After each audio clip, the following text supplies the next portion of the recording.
ಎಲ್ರಿಗೂ ನಮಸ್ಕಾರ. ಓಂ ನಮಃ ಶಿವ. ಇವತ್ತಿನ ಒಂದು ಅಷ್ಟಾವಕ್ರ ಗೀತೆ ಒಂದು ಜ್ಞಾನ ಚರ್ಚೆಗೆ ಸ್ವಾಗತ. ಇವತ್ತಿನ ಸಬ್ಜೆಕ್ಟ್ ಏನು ಅಂದರೆ ಸೇವಾ and the art of enthusiasm. ಸೇವೆ ಮತ್ತು ಉತ್ಸಾಹದ ಒಂದು ಕಲೆ, ಇದ್ರ ಬಗ್ಗೆ ಹೇಳ್ತಾರೆ. ಏನಪ್ಪ ಸೇವೆ, ಅದ್ರ ಬಗ್ಗೆ ಹೇಳ್ತಾ ಬರ್ತಾರೆ. ಸೊ ನಮ್ಮ ಜೀವನದಲ್ಲಿ ನಾವು ಏನೇನೋ ಮಾತಾಡಿರ್ತೀವಿ ನಮ್ಮ ಸುತ್ತಲೂ ಇರೋರಿಗೆ, ಆದರೆ ತುಂಬ ಮುಖ್ಯವಾಗಿರೋದೇನು ಅಂತ ಹೇಳ್ತಾ ಬರ್ತಾರೆ ಗುರುಗಳು. ನಾವು ಮಾತಾಡಿರೋ ಮಾತುಗಳಲ್ಲಿ ತುಂಬ ಮುಖ್ಯವಾಗಿರೋದು, ನಮ್ಮ ಹತ್ತಿರದಲ್ಲಿ ಇರೋರಿಗೆ ಹೇಳ್ತೀವಿ, ನಿನಗೇನಾದರೂ ತೊಂದರೆ ಆದರೆ ನಾನಿದ್ದೀನಿ ನಿನ್ನ ಜೊತೆಯಲ್ಲಿ ಅಂತ. ನಿನಗೇನಾದರೂ ಕಷ್ಟ ಬಂದರೆ ಏನೋ ಅದು ನಾನಿದ್ದೀನಿ ನಿಮ್ಮ ಜೊತೆಯಲ್ಲಿ.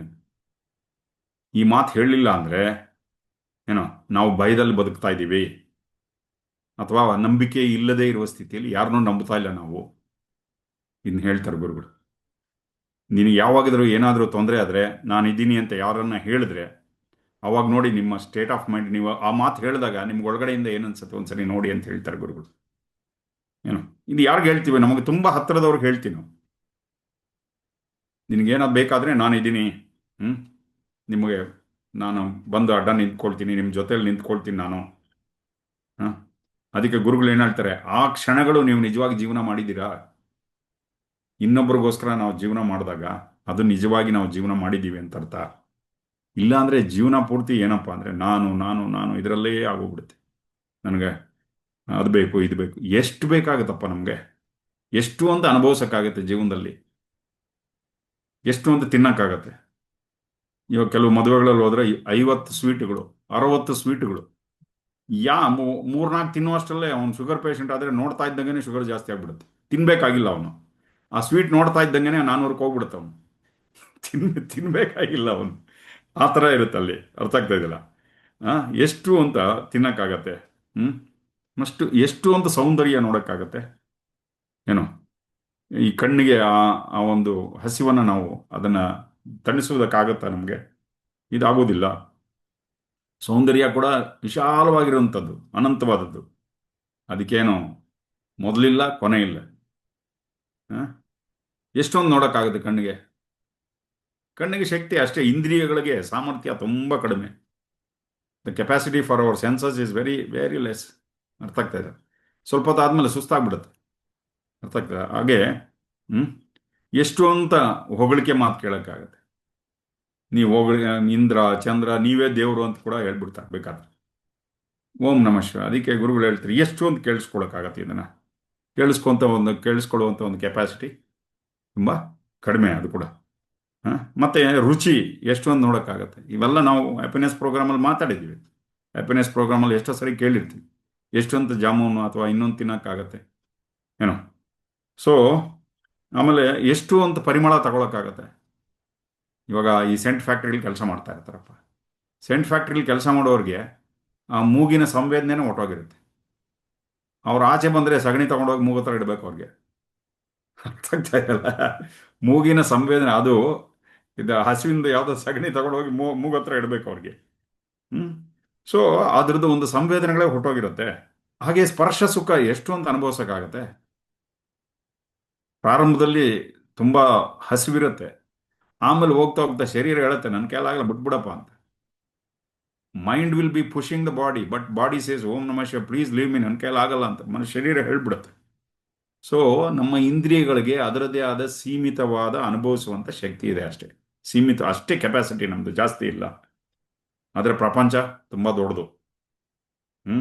ಮತ್ತು ಜೀವನ ಅನ್ನೋದು ತುಂಬ ದೊಡ್ಡದು ಇಲ್ಲಿ.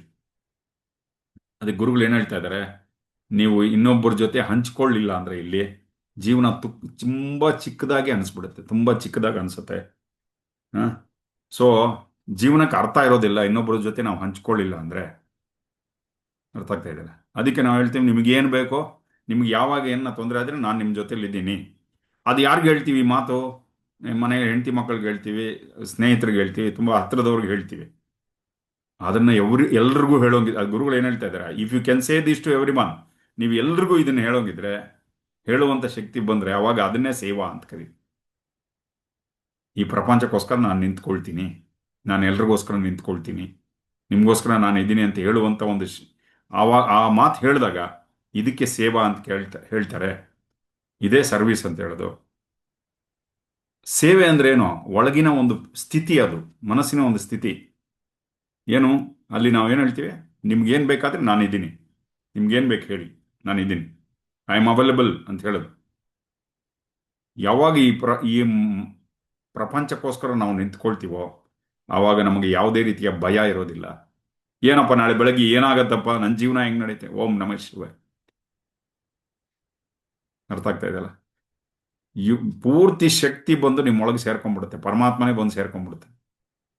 ನಾನೊಬ್ಬ ಫುಲ್ ಟೈಮ್ ಟೀಚರ್ ಆಗಿ ಹೇಳ್ತಾ ಇದ್ದೀನಿ. ಅರ್ಥ ಆಗ್ತಾ ಇದೆಯಲ್ಲ? ಹುಲಿ ತರ ಬದುಕ್ತೀವಿ. ನನ್ನ ಎಕ್ಸ್ಪೀರಿಯನ್ಸ್ನ ಹೇಳ್ತೆ. ಪ್ರತಿ ಕ್ಷಣ ಗುರುಗಳು ನನ್ನ ಜೊತೆಯಲ್ಲಿದ್ದಾರೆ. ಪ್ರತಿ ಕ್ಷಣ ಏನಕ್ಕೂ ಕೊರತೆ ಇಲ್ಲ. ಎಷ್ಟು ಬೇಕೋ ಅಷ್ಟು ಬರುತ್ತೆ. ಅರ್ಥ ಆಗ್ತಾ ಇದೆ? ಆ ಕ್ಷಣಕ್ಕೆ ಏನು ಬೇಕೋ ಎಲ್ಲ ನೋಡ್ಕೊಳ್ತಾರೆ. ಸೊ ನಮ್ಗೇನು ಭಯ ಅಂದ್ರೆ, ಅಯ್ಯೋ ಯಾರನ್ನ ಬಂದು ನಮ್ಮ ಹತ್ರ ಇರೋದೆಲ್ಲ ಕಿತ್ಕೊಂಡು ಹೋಗ್ಬಿಡ್ತಾರೆ. ಏನಿದೆ ನಮ್ಮ ಹತ್ರ ಕಿತ್ಕೊಂಡು ಹೋಗಕ್ಕೆ? ಫಸ್ಟ್ ಆಫ್ ಆಲ್ ಆ ಭಯ. ನಮ್ಮ ಹತ್ರ ಕಿತ್ಕೊಂಡು ಇದೇನಾಗುತ್ತೆ ಅಂದ್ರೆ, ಆ ಭಯ ನಮ್ಮಲ್ಲಿ ಒಳಗಡೆ ನಮ್ಮನ್ನ ಒಳಗಡೆಯಿಂದ ಕಟ್ ಹಾಕ್ಬಿಡುತ್ತೆ. ನಮ್ಮ ಹೃದಯವನ್ನು ಕಟ್ ಹಾಕ್ಬಿಡುತ್ತೆ. ಅಂದ್ರೆ ಎಲ್ಲರೂ ಫುಲ್ ಟೈಮ್ ಆಗಬೇಕು ಅಂತ ಹೇಳ್ತಾ ಇಲ್ಲ ನಾನು. ಅರ್ಥ ಮಾಡ್ಕೊಳ್ಳಿ. ನಮ್ಮ ಕೈಯಲ್ಲಿ ಎಷ್ಟೆಷ್ಟು ಸೇವೆ ಆಗುತ್ತೋ ಅಷ್ಟು. ಆದರೂ ಇಟ್ಸ್ ಓಕೆ. ಒಂದು ಒಂದು ಅದ್ಭುತವಾದ ಒಂದು ಆ, ಗುರುಗಳ ಒಂದು ಈ ಕೆಲಸಕ್ಕೆ ಕೈ ಜೋಡಿಸ್ಬೇಕು ನಾವೆಲ್ಲ. ಅರ್ಥ ಆಗ್ತಾ ಇದೆಯಲ್ಲ? ಹಾಗೆ ನಮ್ಮ ಕೆಲಸ ಮಾಡ್ಕೊಂಡು ನಾವು ಕೆಲಸ ಮಾಡಬೇಕು. ಇದು ನಮ್ಮ ಕೆಲಸ ಮಾಡ್ಕೊಂಡು ಈ ಸೇವೆ ಮಾಡ್ತಾ ಇದ್ರೆ ನಮ್ಮ ಜೀವನದಲ್ಲಿ ಎಷ್ಟು ದೊಡ್ಡ ಪರಿವರ್ತನೆ ಆಗುತ್ತೆ. ನಾವು ಪ್ರಪಂಚವನ್ನು ನೋಡುವಂಥ ದೃಷ್ಟಿನೇ ಬದಲಾಗತ್ತೆ. ಹ್ಮ್ ಎಷ್ಟೋ ಜನಕ್ಕೆ ಹೃದಯ ಏನೋ ಸುಮ್ಮನೆ ಒಳಗಡೆ ಕಟ್ ಹಾಕ್ದಂಗೆ ಆಗತ್ತೆ. ಸೇವೆಯೊಳಗೆ ಬಂದ ತಕ್ಷಣ ಹೃದಯ ತುಂಬಿ ಹರಿಯಕ್ಕೆ ಶುರುವಾಗ್ಬಿಡುತ್ತೆ. ಇದು ನಮ್ಮ ಅನುಭವ ನೋಡಿ, ಅಲ್ವಾ? ದ ಮೊಮೆಂಟ್ ನಾವು ನಮ್ಮ ಕೈಲಿ ಆದಷ್ಟು ಸೇವೆ, ಇಷ್ಟು ಅಷ್ಟು ಅಂತಲ್ಲ, ಎಷ್ಟಾಗುತ್ತೋ ಅಷ್ಟು ನಮ್ಮ ಕೈಲಿ ಸೇವೆ ಮಾಡೋಕ್ಕೆ ಶುರು ಮಾಡಿದ ತಕ್ಷಣ ಏನೋ ಸೊ ನಾನು ಎಲ್ರಿಗೋಸ್ಕರ ನಾನಿದ್ದೀನಿ, ನನ್ನ ಕೈಲಿ ಏನಾಗುತ್ತೆ ಎಲ್ಲ ಮಾಡ್ತೀನಿ ನಾನು. ಯಾವುದೇ ರೀತಿಯ ಇನ್ನೊಬ್ಬರಿಂದ ಅಪೇಕ್ಷೆ ಪಡೆದಿರಾ,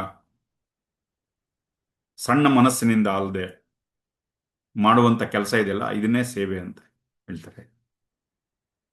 ಏನು ಈ ಆಟಿಟ್ಯೂಡ್? ಏನು I am here, I am available, ನಾನು ಇಲ್ಲಿದ್ದೀನಿ, ನಾನು ಓಂ ನಮಃ ಶಿವ ಎಲ್ರಿಗೋಸ್ಕರ ನಿಂತ್ಕೊಂಡಿದ್ದೀನಿ. ಸಣ್ಣ ಎಕ್ಸಾಂಪಲ್ ಕೊಡ್ತಾರೆ. ಇವಾಗ ನೋಡಿ, ಇವಾಗ ಯಾರೋ ಒಬ್ರು ಭಿಕ್ಷುಕರು ಬಂದರು. ಒಂದು 5 ರೂಪಾಯಿ ಕೊಟ್ವಿ ಅವ್ರಿಗೆ. ನಾವು ಕೋಪದಿಂದ ಕೊಟ್ಟು, ಪಾಪ ಅವ್ರು ಬಂದು 2-3 ಸರಿ ಕೇಳಿದಾಗ ಕೋಪದಿಂದ ಹತಾಶೆಯಿಂದ ಅವ್ರಿಗೆ ಒಂದು 5 ರೂಪಾಯಿ ಕೊಡ್ತೀವಿ ಅನ್ಕೊಳ್ಳಿ, ಅದು ದಾನ ಅನ್ಸೋದಿಲ್ಲ. ಓಕೆ, 5 ರೂಪಾಯಿ ಕೊಟ್ಟು ನಾವು ಗಳಿಸಿದ್ದೇನೋ ಪುಣ್ಯ ಅಲ್ಲ, ಕೋಪ ಮತ್ತೆ ಫ್ರಸ್ಟ್ರೇಷನ್ ಮನಸ್ಸಿನಲ್ಲಿ, ನಮ್ಮ ಚೈತನ್ಯದೊಳಗೆ ಅದನ್ನು ತಗೊಂಡ್ವಿ ನಾವು. ಅದಕ್ಕೆ ಎಲ್ಲರೂ ಕೇಳಿಸ್ಕೊತಾ ಇದ್ದೀರಾ? Are all with me? ಅದಕ್ಕೆ ಗುರುಗಳು ಒಂದೊಂದು ಎಕ್ಸಾಂಪಲ್ಸ್ ಕೊಡ್ತಾ ಬರ್ತಾರೆ. ಒಂದು ಕತೆ ಹೇಳ್ತಾರೆ. ಒಬ್ಬ ಆಕೆ, ಒಂದು ಹೆಣ್ಮಗು, ಬುದ್ಧನ ಶಿಷ್ಯೆ ಆಕೆ. ಸಣ್ಣ ವಯಸ್ಸಿಗೆ, 10ನೇ ವರ್ಷದ ವಯಸ್ಸಿಗೆ ಧ್ಯಾನ ಮಾಡೋಕ್ಕೆ ಶುರು ಮಾಡಿದ್ರು. మరి ಒಂದು ಮನೆಯಲ್ಲಿ ಆಕೆ ಯುಕ್ತ ವಯಸ್ಸು ಬಂದ್ಮೇಲೆ ಆಕೆ ಮದುವೆ ಆಗಿ ಒಂದು ಮನೆ ಕಳಿಸಿದ್ರು. ಓಕೆ, ಆ ಮನೆಯಲ್ಲಿ ಆಕೆಗೆ ಎಲ್ಲ ವಿರೋಧವಾಗಿತ್ತು ಪರಿಸ್ಥಿತಿಗಳು. ಆದರೂ ಹೆಂಗೋ ಸ್ಕಿಲ್ಫುಲ್ ಆಗಿ ಮ್ಯಾನೇಜ್ ಮಾಡ್ಕೊಂಡು ಹೋಗ್ತಾ ಇದ್ಲ ಆಕೆ. ಅವ್ರ ಮನೆ ಮುಂದೆ ಒಂದು ದಿವಸ ಒಬ್ಬ ಭಿಕ್ಷುಕ ಬರ್ತಾನೆ. ಭಿಕ್ಷುಕ ಬಂದಾಗ ಅವ್ರ ಮಾವನವರು ಊಟ ಮಾಡ್ತಾ ಇರ್ತಾರೆ. ಊಟ ಟೈಮು. ಏನು ಅಂದರೆ ಧರ್ಮ ಏನು, ನಮ್ಮ ಭಾರತ ದೇಶದಲ್ಲಿ ಯಾರಾದ್ರೂ ಊಟ ಮಾಡೋಕ್ಕೆ ಮುಂಚೆ ಯಾರಾದರೂ ಬಂದರೆ, ಒಂದು ಕಾಲದಲ್ಲಿತ್ತು, ಇವಾಗಲೂ ಯಾರು ಬಂದರೆ ಆ ಸಮಯಕ್ಕೆ ಏನೋ ಒಂದು ಕೊಟ್ಟು ಕಳಿಸ್ತೀವಿ ನಾವು. ಯಾರಾದರೂ ಬಂದರೆ ಅವ್ರಿಗೆ ಊಟ ಹಾಕಿ ಆಮೇಲೆ ನಾವು ಊಟ ಮಾಡಬೇಕು. ಆ ಸಮಯದಲ್ಲಿ ಅಕಸ್ಮಾತ್ ಯಾರನ್ನ ಬಂದರೆ ಅವ್ರ ಜೊತೆ ಆಹಾರ ಶೇರ್ ಮಾಡ್ಕೊಬೇಕು, ಅವ್ರ ಜೊತೆ ಹಂಚ್ಕೊಬೇಕು ಅಂತ. ಅದು ಧರ್ಮ. ಆದರೆ ಅವರು ತುಂಬ ಒಂದು ಅವ್ರ ಮಾವನವ್ರು, ಆಕೆ ಮಾವನವ್ರು ಇರ್ತಾರಲ್ಲ, ಅವ್ರು ತುಂಬ ಒಂಥರ ಜಿಪುಣಾಗ್ರೇಸರ ಆತ. ಆ ಒಂದು ಭಿಕ್ಷುಕ ಮನೆ ಮುಂದೆ ಬಂದಾಗ ಅವ್ರೇನು ಮಾಡ್ತಾರೆ, ಏನಿಲ್ಲ ಮುಂದೆ ಹೋಗಪ್ಪ ಅಂತ ಓಡಿಸ್ಬಿಡ್ತಾರೆ. ಅವಾಗ ಯಾರೋ ಬಂದು ಕೋಪ ಬಂದ್ಬಿಡುತ್ತೆ ಆತನಿಗೆ, ಅವ್ನು ಬಂದು ಭಿಕ್ಷೆ ಬಿಡದಾಗ. ಆಕೆ ಅವಾಗ ಅವನ ಹತ್ರ ಹೋಗಿ ಏನು ಹೇಳ್ತಾಳೆ ಅಂದರೆ, ನಮ್ಮ ಮಾವ ಹಿಂದಿನ ಜನ್ಮದ್ದು ಅನ್ನ ಇವಾಗ ಊಟ ಮಾಡ್ತಾ ಇದ್ದಾರೆ, ಹಳಸೋಗಿರೋ ಅನ್ನ ಊಟ ಮಾಡ್ತಾ ಇದ್ದಾರೆ, ನಿನ್ಗೇನು ಕೊಡಕ್ಕೆ ಏನಿಲ್ಲಪ್ಪ, ಮುಂದೆ ಹೋಗು ಅಂತ ಹೇಳ್ಬಿಡ್ತಾಳೆ. ಏನು, ಹಿಂದಿನ ಜನ್ಮದ ಅನ್ನ ಇವಾಗ ಊಟ ಮಾಡ್ತಾ ಇದ್ದಾರೆ, ಹಳಸೋಗಿರೋ ಅನ್ನ, ನಿನಗೆ ಕೊಡಕ್ಕೆ ಏನಿಲ್ಲ, ಮುಂದೆ ಹೋಗು. ಅವ್ರ ಮಾವನವ್ರಿಗೆ ಕೋಪ ಬರುತ್ತೆ. ಏನು ನೀವು ಇಂಥ ಮಾತು ಹೇಳಿದ ನೀನು ಅವನ ಹತ್ರ ನನ್ನ ಮರ್ಯಾದೆ ತೆಗೆದ್ಬಿಟ್ಟೆ ಅಂತ ಕೇಳ್ತಾನೆ. ಅವರ ಆಕೆ ಅದೇ ಹೇಳ್ತಾಳೆ, ಇವತ್ತು ನೀವು ಊಟ ಮಾಡ್ತಾ ಇದ್ದೀರಾ ಅಂದರೆ ಹಿಂದಿನ ಜನ್ಮದಲ್ಲಿ ಯಾರಿಗೋ ಊಟ ಹಾಕಿದ್ದೀರಾ. ಆ ಪುಣ್ಯದ ಫಲದಿಂದ ಇವತ್ತು ನೀವು ಊಟ ಮಾಡ್ತಾ ಇದ್ದೀರಾ. ಮುಂದಿನ ಜನ್ಮ ಊಟ ಮಾಡಬೇಕು ಅಂದ್ರೆ ಇವಾಗ ಯಾರಿಗಾನ ಹಾಕ್ಬೇಕು ನೀವು. ಧರ್ಮ ಮಾಡ್ಬೇಕು ಇವಾಗ. ನೋಡಿ, ಇವಾಗ ಪುಣ್ಯ ಮಾಡಿದ್ರೆ ಅದು ಮುಂದಿನ ಜನ್ಮ ಕಾಯತ್ತೆ ಅಂತ. ಆಕೆ ಸೇವೆ ನಮ್ಮನ್ನು ಕಾಯುವಂಥದ್ದು. ನಾವು ಎಷ್ಟು ಬ್ಯಾಂಕ್ ಬ್ಯಾಲೆನ್ಸ್ ಇದೆ ಅದಲ್ಲ ನಮ್ಮನ್ನು ಕಾಯೋದು. ನಮ್ಮನ್ನು ಕಾಯೋದು ಯಾವುದು? ಸೇವೆನೇ ಕಾಯೋದು ನಮ್ಮನ್ನ. ಇದು ಆಕೆ ಹೇಳ್ತಾ ಇದ್ದಾಳೆ. ಈ ಜನ್ಮದಲ್ಲಿ ನಾವು ಮಾಡದಂತ ಏನೇ ಅನ್ನದಾನ ಇರ್ಬೋದು, ಇನ್ನೊಂದಿರ್ಬೋದು. ಶಿವಸೂತ್ರದಲ್ಲಿ ಗುರುಗಳು ಹೇಳ್ತಾರೆ, ದಾನಂ ಆತ್ಮಜ್ಞಾನಂ ಅಂತ. ಆತ್ಮಜ್ಞಾನಕ್ಕಿನ್ನ ದೊಡ್ಡ ದಾನ ಇನ್ನೊಂದಿಲ್ಲ ಅಂತ. ಅದಕ್ಕೆ ನಾವು ಮತ್ತೆ ಎಲ್ಲರನ್ನೂ ಕರ್ಕೊಂಬಂದು ಸುದರ್ಶನ ಕ್ರಿಯೆ ಮಾಡಿಸ್ತೀವಿ, ಧ್ಯಾನ ಮಾಡಿಸ್ತೀವಿ. ಯಾಕೆ ಮಾಡಿಸ್ತೀವಿ ಅಂದ್ರೆ, ಇವತ್ತು ನಾವು ಸೇವೆ ಅದು ಮಾಡಿದ್ರೆ ಮುಂದಿನ ಮತ್ತೆ ಈ ಜ್ಞಾನ ನಮಗೆ ವಾಪಸ್ ಬರುತ್ತೆ. ಅರ್ಥ ಆಗ್ತಾ ಇದ್ದಲ್ಲ? ಅದಕ್ಕೋಸ್ಕರನೇ ನಾವು ನಿಂತ್ಕೊಂಡು ಜನರು ನಮ್ಮನ್ನು ಎಷ್ಟು ವಿಧವಾಗಿ ಅರ್ಥ ಮಾಡ್ಕೊಂಡ್ರು ಅವ್ರ ಹತ್ರ ಮತ್ತೆ ಮತ್ತೆ ಆರ್ಟ್ ಆಫ್ ಲಿವಿಂಗ್ ಬಗ್ಗೆ ಹೇಳ್ತಾ ಇರ್ತೀವಿ. ಯಾರನ್ನ ಸಿಕ್ಕಿದ್ರೆ ಏನಪ್ಪ ಇವರು ಮತ್ತೆ ಆರ್ಟ್ ಆಫ್ ಲಿವಿಂಗ್ ಬಗ್ಗೆ ಹೇಳ್ತಾರೆ, ನಾವು ಅದ್ರ ಬಗ್ಗೆ ತಲೆ ಕೊಡಿಸ್ಕೊಳ್ಳೋರು. ಯಾಕೆ ಹೇಳಿ? ಆ ವ್ಯಕ್ತಿಯ ಜೀವನದಲ್ಲಿ ಒಂದು ಬದಲಾವಣೆ ಬರುತ್ತಲ್ವಾ. ಯಾರ್ಯಾರು ಸುದರ್ಶನ ಕ್ರಿಯೆ ಮಾಡಿದ್ದಾರೆ, ಯಾರ್ಯಾರು ಧ್ಯಾನ ಮಾಡ್ತಾ ಇದ್ದಾರೆ, ಯಾರ್ಯಾರು ಗುರುಗಳ ಸ್ಪರ್ಶಕ್ಕೆ ಬಂದಿದ್ದಾರೆ, ಈ ಪಥದಲ್ಲಿ ಬಂದಿದ್ದಾರೆ, ಅವ್ರ ಜೀವನ ತುಂಬ ಬದಲಾಯಿಸಿದೆ ಅಲ್ವಾ. ಅದಕ್ಕೋಸ್ಕರ ನಾವೇನು ಮಾಡ್ತೀವಿ, ಅವ್ರನ್ನ ಅವರು ಸ್ಟಾರ್ಟಿಂಗಲ್ಲಿ ಏನೇ ಅನ್ಕೊಂಡ್ರು ನಾವು ಅವ್ರಿಗೆ ಹೇಳ್ತೀವಿ. ಆಮೇಲೆ ಅವರೇ ಬಂದು ಹೇಳ್ತಾರೆ, ಸಾರ್ ಶುರುವಿನಲ್ಲಿ ನಿಮ್ಮ ಬಗ್ಗೆ ನಾನು ಏನೇನೋ ಬೈಕೊಂಡಿದ್ದೆ, ಇವಾಗ ನಿಮಗೆ ತುಂಬ ಬೆಳಗ್ಗೆ ಎದ್ದ ತಕ್ಷಣ ನಿಮ್ಮನ್ನು ನೆನ್ಸ್ಕೋತೀನಿ. ಯಾಕೆ ಹೇಳಿ? ಈ ಜ್ಞಾನದೊಳಕ್ಕೆ ತಗೊಂಡ್ಬಂದಿದ್ದಕ್ಕೆ. ಅದಕ್ಕೆ ನಾವು ಮಾಡುವಂಥ ಸೇವೆ ಇದೆ ನೋಡಿ, ಇದು ಒಳಗಿನ ನಮ್ಮ ಒಂದು ಆಟಿಟ್ಯೂಡ್. ನಾವು ಏನು ಮಾಡ್ತೀವಿ ಅದರಲ್ಲಿ ದೋಷ ಇದ್ರೂ ಇಟ್ಸ್ ಓಕೆ. ಗೊತ್ತಾಗ್ತಾ ಇದಿಲ್ಲ? ಯಾವುದೇ ಕೆಲಸದಲ್ಲೂ ಕೂಡ ದೋಷ ಇಲ್ಲದೆ ಇರುವಂಥ ಕೆಲಸ ಇಲ್ಲ. ಪ್ರತಿಯೊಂದು ಕೆಲಸದಲ್ಲೂ ಏನೋ ಒಂದು ಅಲ್ಪ ಸ್ವಲ್ಪ ದೋಷಗಳಿರುತ್ತೆ ಏನೋ, ಆದರೆ ಮಾಡುವಂಥವನಲ್ಲಿ ದೋಷ ಇರೋದಿಲ್ಲ. ಅರ್ಥ ಆಗ್ತಾ ಇದೆಯಲ್ಲ? ಉದ್ದೇಶದಲ್ಲಿ ದೋಷ ಇರುತ್ತಾ? ಎಲ್ರಿಗೂ ಒಳ್ಳೇದು ಮಾಡಬೇಕು, ಅದರಲ್ಲಿ ದೋಷ ಇರುತ್ತಾ? ಇಂಟೆನ್ಷನಲ್ಲಿ is there any flaw in the intention? ಉದ್ದೇಶದಲ್ಲಿ ಏನಾದರೂ ದೋಷ ಇದೆಯಾ? ಅದು ಫ್ಲಾಲೆಸ್. ಸೊ ಅದಕ್ಕೆ ಸೇವೆ ಅನ್ನೋದು ಒಂದು ದೃಕ್ಪಥ. ಸೇವೆ ಅನ್ನೋದು ಹೇಗೆ? ಒಂದು ಒಳಗಿನ ಒಂದು ದೃಷ್ಟಿಕೋನ, ಒಳಗಿನ ಆತ್ಮನಿಂದ ಬರುವಂತಹ ಒಂದು ದೃಷ್ಟಿಕೋನ. ಅದು ಎಲ್ಲರಿಗೂ ನಾನಿದ್ದೆ, ನಾನು ಸಿಗ್ತೀನಿ, ಎಲ್ರಿಗೂ ಐ ಆಮ್ ಅವೈಲೇಬಲ್ ಅಂತ ಹೇಳಕ್ಕೆ. ಯಾವುದೇ ಪರಿಸ್ಥಿತಿ ಆಗಿರ್ಬೋದು, ಯಾವುದೇ ಸಿಚುವೇಶನ್ ಆಗಿರ್ಬೋದು, ನಾನು ಎಲ್ರಿಗೂ ಸಿಗ್ತೀನಿ ಅಂತ. ಅರ್ಥ ಆಗ್ತಾ ಇದ್ದಲ್ಲ? ಈ ದೃಷ್ಟಿಯಿಂದ ಸೇವೆ ಮಾಡುವಂಥ ಕೆಲಸದಲ್ಲಿ ಅಲ್ಪ ಸ್ವಲ್ಪ ದೋಷ ಇರ್ಬೋದು, ಇಲ್ಲ ಅಂತಲ್ಲ. ಯಾವುದೇ ಆಕ್ಷನ್ ತಗೊಳ್ಳಿ, ಯಾವುದೇ ಕರ್ಮದಲ್ಲಿ ದೋಷ ಇದ್ದೇ ಇರುತ್ತೆ. ಆದರೆ ಒಳಗಡೆ ಉದ್ದೇಶದಲ್ಲಿ ದೋಷ ಇರೋದಿಲ್ಲ. ಅರ್ಥ ಆಗ್ತಾ ಇದ್ದೀರಾ? ಸೊ ಇನ್ನ ಒಂದು ಕತೆ ಹೇಳ್ತಾರೆ ಗುರುಗಳು. ಎಲ್ಲರೂ ಕೇಳಿಸ್ಕೊತಾ ಇದ್ದೀರಾ? Are you all with me? ಓಂ ನಮಃ ಶಿವಾಯ್. ಇನ್ನೊಂದು ಇನ್ಸಿಡೆಂಟ್ ಅಲ್ಲಿ ಭಗವಾನ್ ಬುದ್ಧರ ಕಾಲದ್ದು. ಆಗಿನ ಕಾಲದಲ್ಲಿ ಯಾರೇ ಒಬ್ಬ ಗುರುಗಳ ಹತ್ರ ಬಂದು ಧ್ಯಾನ ಮಾಡಬೇಕು ಅಂದರೆ ಏನಾದರೂ ಸ್ವಲ್ಪ ಸೇವೆ ಮಾಡಬೇಕು. ಏನೋ ಒಂದು ಸೇವೆ ಮಾಡಿದ್ರೇ ಧ್ಯಾನ ಮಾಡೋಕ್ಕೆ ಅವ್ರಿಗೆ ಒಂದು ಅಧಿಕಾರ ಸಿಗ್ತಾಯಿತ್ತು, ಅಥವಾ ಒಂದು ಎಲಿಜಿಬಿಲಿಟಿ.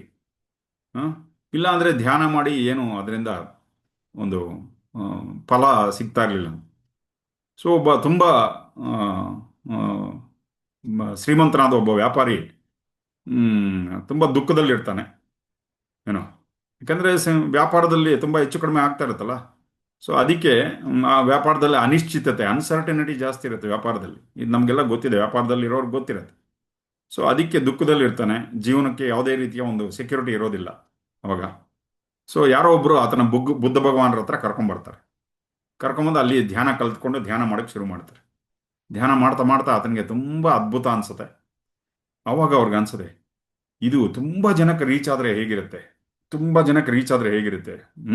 ಎಷ್ಟೋ ಜನ ದುಃಖದಿಂದ ಆಚೆ ಬರ್ತಾರೆ, ಒದ್ದಾಟದಿಂದ ಆಚೆ ಬರ್ತಾರೆ. ಸೊ ಎಷ್ಟೋ ಜನಕ್ಕೆ ಈ ಧ್ಯಾನ ಕಲ್ತ್ಕೊಂಡ್ರೆ ಜೀವನದಲ್ಲಿ ಅವ್ರ ಜೀವನ ಒಳ್ಳೇದಾಗತ್ತೆ ಅಂತ ಹೇಳಿ, ಸೊ ಆ ಭಗವಾನ್ ಬುದ್ಧನಿಗೆ ಒಂದು ಆಶ್ರಮ, ಆ ಬುದ್ಧ ಭಗವಾನರಿಗೆ ಒಂದು ಆಶ್ರಮ ಕಟ್ಟಬೇಕು ಅಂತ ಹೇಳಿದ್ದನು ಒಂದು ಸಂಕಲ್ಪ ತಗೊಳ್ತಾರೆ. ಕೇಳಿಸ್ಕೊತಾ ಇದ್ರಲ್ಲ? Real with me? ಸೊ ಅದು ಒಂದು ಊರಿನಿಂದ ಆಚೆ, ಒಂದು ಎಲ್ಲ ಶಾಂತವಾಗಿರೋ ಪ್ರದೇಶದಲ್ಲಿ ಒಂದು ಜಾಗದಲ್ಲಿ ಒಂದು ಆಶ್ರಮ ಕಟ್ಟೋಣ ಅಂತ ಅವರು ಸಂಕಲ್ಪ ತಗೊಳ್ತಾರೆ. ಸೊ ಒಂದು ಒಳ್ಳೆ ಅದ್ಭುತವಾದ ಜಾಗ ಸಿಗತ್ತೆ. ಒಂದು ಒಳ್ಳೆ ಪಾರ್ಕ್, ತೋಟದಲ್ಲಿ ವಿಧವಾದ ಮರಗಳು, ಗಿಡಗಳು ತುಂಬ ಚೆನ್ನಾಗಿರುತ್ತೆ. ಸೊ ಅದನ್ನು ಯಾರ್ದು ಈ ಆಸ್ತಿ ಯಾರ್ದು ಅಂತ ಅದನ್ನು ಗುರುತಿಸೋದಕ್ಕೆ ಹೋಗ್ತಾರೆ, ಯಾರಿಗೆ ಸೇರಿರೋದು ಈ ಆಸ್ತಿ ಅಂತ. ಅದು ಆ ಊರಿನ ಅಲ್ಲಿನ ಒಬ್ಬ ರಾಜಕುಮಾರಂದು, ಒಬ್ಬ ಮಹಾರಾಜಂದು ಆಗಿರುತ್ತೆ ಅದು. ಸೊ ಅದಕ್ಕೆ ಇದು ಚೆನ್ನಾಗಿರುತ್ತೆ, ಈ ಜಾಗ ತಗೊಂಡ್ರೆ ಧ್ಯಾನ ಮಾಡೋದಕ್ಕೆ, ಇಲ್ಲಿ ಆಶ್ರಮ ಕಟ್ಟಿದ್ರೆ ಚೆನ್ನಾಗಿರುತ್ತೆ ಅಂತೇಳಿ ಅದಕ್ಕೆ ಪ್ರಯತ್ನ ಮಾಡ್ತಾರೆ. ಸೊ ಅದು ಎಲ್ಲ ಟ್ರಾಫಿಕ್ ಇಂದ ದೂರ ಇರುತ್ತೆ.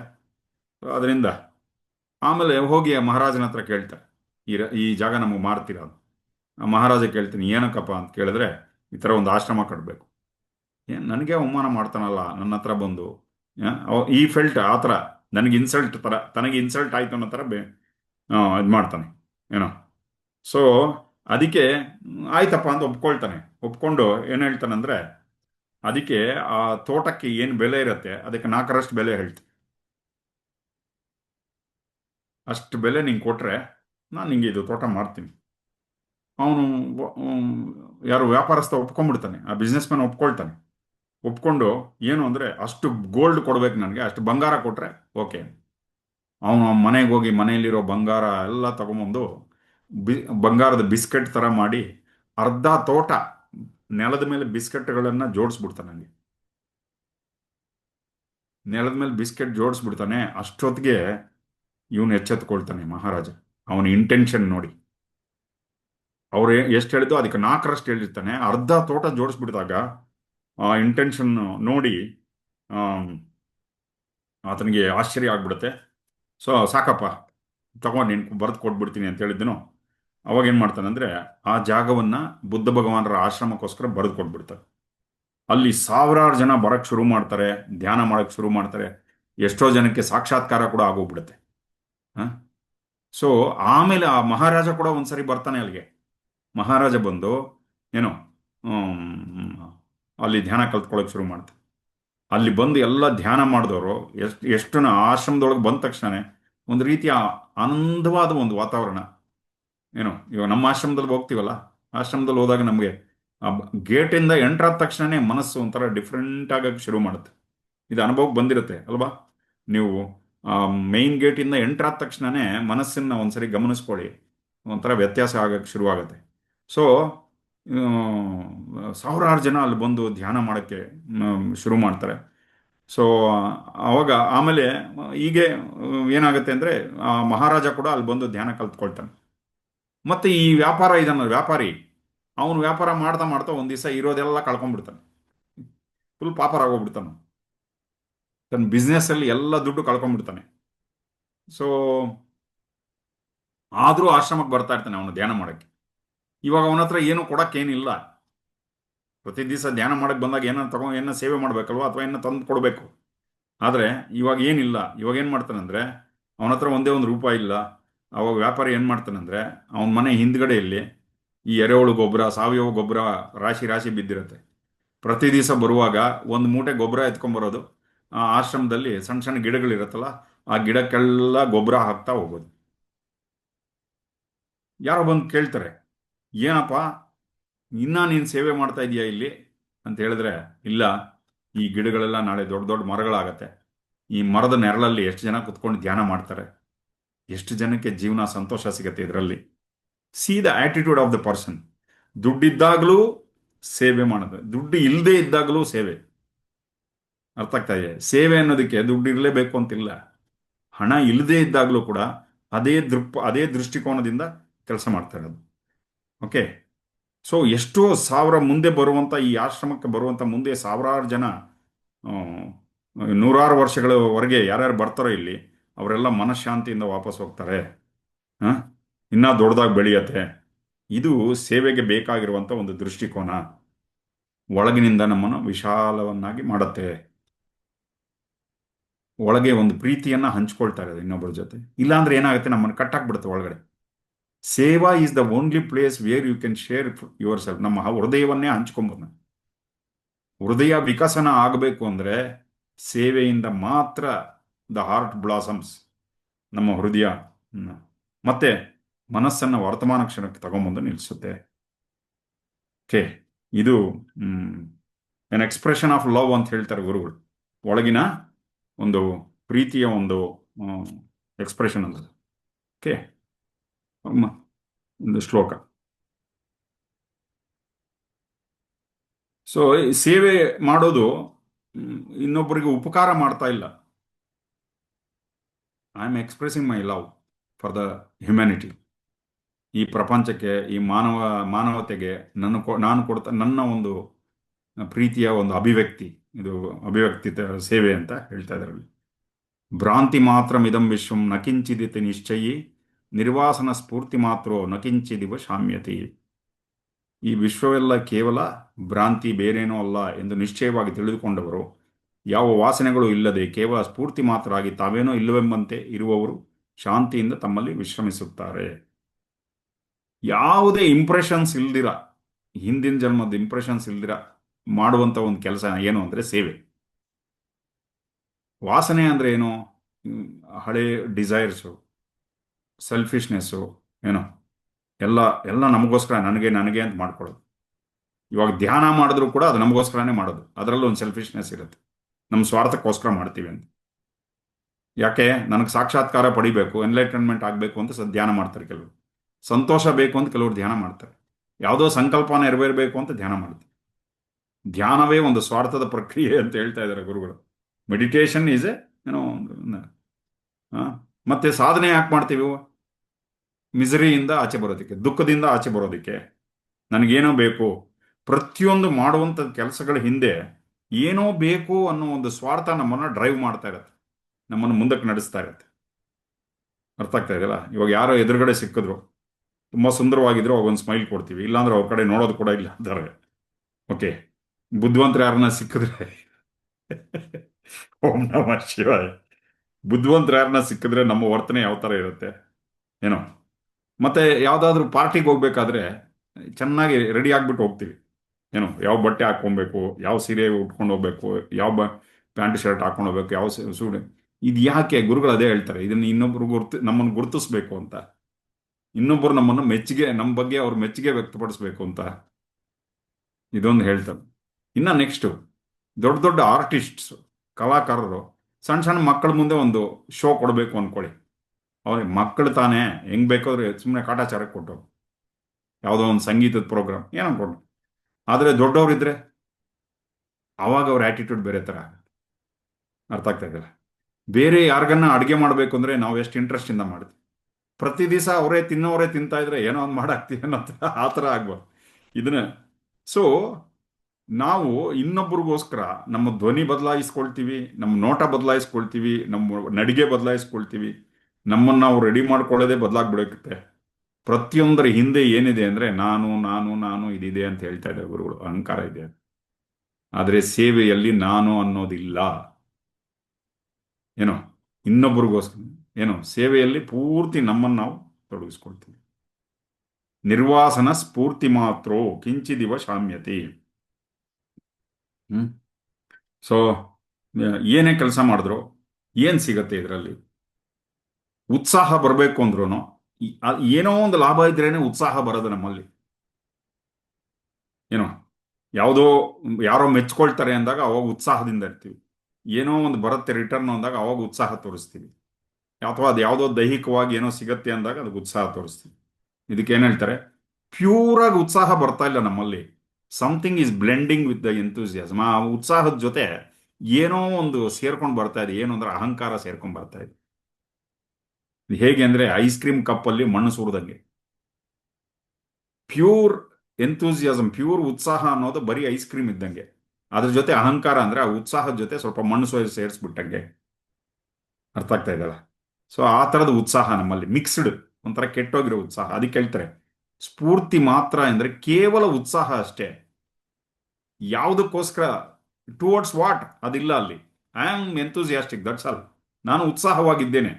ಯಾವುದ್ರ ಬಗ್ಗೆ ಗೊತ್ತಿಲ್ಲ, ಬಟ್ ಐ ಆಮ್ ಎಂಥೂಸಿಯಾಸ್ಟಿಕ್. ನಾನು ಉತ್ಸಾಹವಾಗಿದ್ದೇನೆ.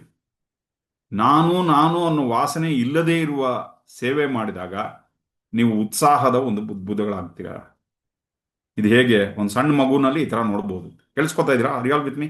ಯಾ. ಸೊ ಒಂದು ಸಣ್ಣ ಮಗುವಿನಲ್ಲಿ ಪ್ರತಿಯೊಂದು ಕಣ ಕೂಡ ಅದರಲ್ಲಿ ಏನೋ ಉತ್ಸಾಹದಿಂದ ಹೊರಹೊಮ್ತಾ ಇರುತ್ತೆ. ಎದ್ದು ಕುತ್ಕೊಂಡು ಡ್ಯಾನ್ಸ್ ಮಾಡ್ತಾರೆ. ಸಣ್ಣ ಮಗು ನೋಡಿ, 1 ವರ್ಷದ ಮಗು.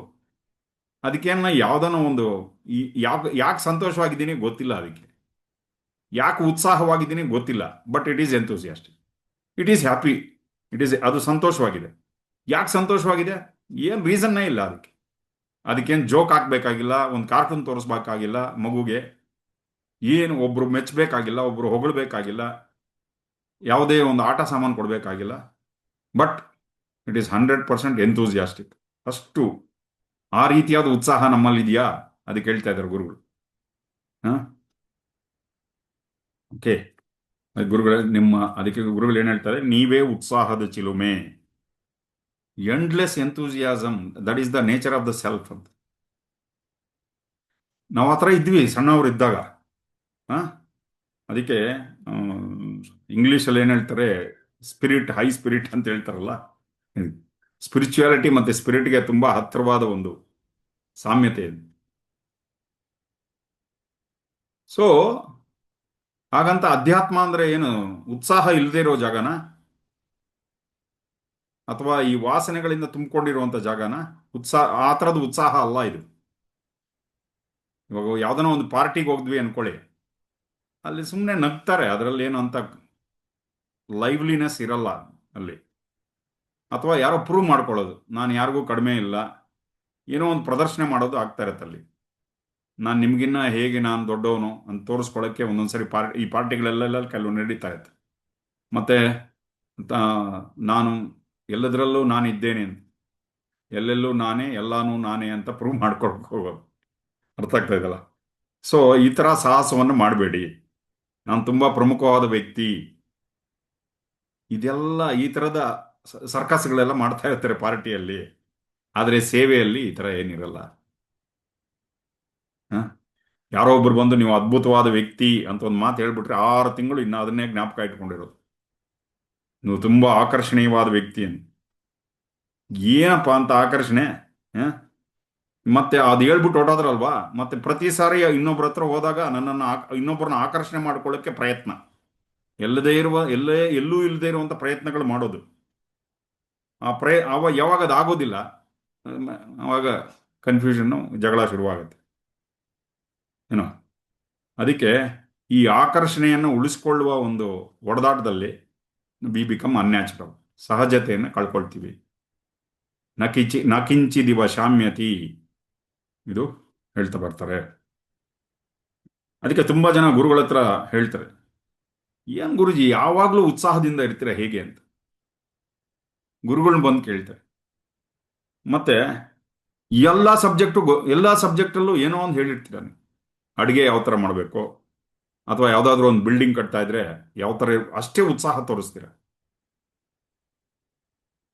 ಆಗ್ತಾ ಇದೆಯಲ್ಲ? ಹ್ಮ್. ದೊಡ್ಡವರು ಸಣ್ಣವರು, ಅವ್ರು IAS ಆಫೀಸರು, ಒಬ್ಬ ಗೃಹಿಣಿ ಇರ್ಬೋದು, ಸಣ್ಣ ಮಕ್ಕಳು ಇರ್ಬೋದು, ದೊಡ್ಡವರು ಇರ್ಬೋದು, ಎಲ್ಲರ ಜೊತೆನೂ ಅಷ್ಟೇ ಉತ್ಸಾಹದಿಂದ ಇರ್ತೀರಾ. ಮತ್ತೆ ಸಣ್ಣ ಸಣ್ಣ ವಿಷಯಕ್ಕೂ ಅಷ್ಟು 100% ಗಮನ ಕೊಡ್ತಿರಲ್ಲ. ಇಷ್ಟು ಅವಶ್ಯಕತೆ ಇಲ್ಲ, ನಿಮ್ಮ ಎನರ್ಜಿ ವೇಸ್ಟ್ ಮಾಡ್ತಾ ಇದ್ದೀರ ಅಂತ ಹೇಳಿದ್ರಂತೆ ಯಾರೋ ಒಬ್ರು ಗುರುಗಳಿಗೆ. ತುಂಬಾ ದೊಡ್ಡವರಿದ್ದಾರೆ ಗುರುಗಳಿಗೆ, ಏನೋ